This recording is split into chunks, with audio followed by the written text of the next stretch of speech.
Hi, and welcome to another marketing video from TruPlace. Today, we're going to show you how to use your tour link. Once you log into your client portal, go to where it says links. Here you'll find the top link, which is branded, and the bottom link, which is non-branded for MLS. Click Copy Link. Go into your social media account, such as Facebook, and paste the link.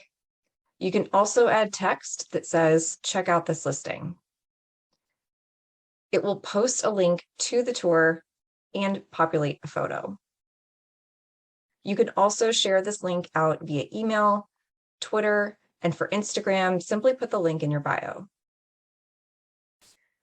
That link is important because it will open up to the listing website.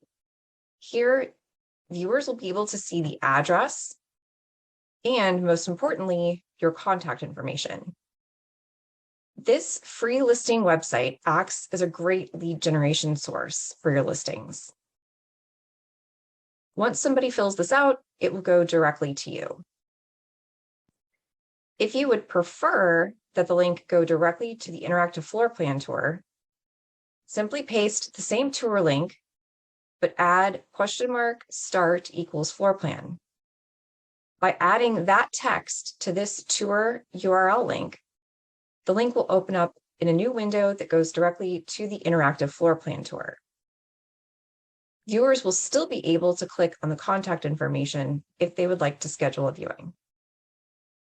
So don't forget to go into your client portal and use your branded tour link to generate more leads. Thanks, and have a great day.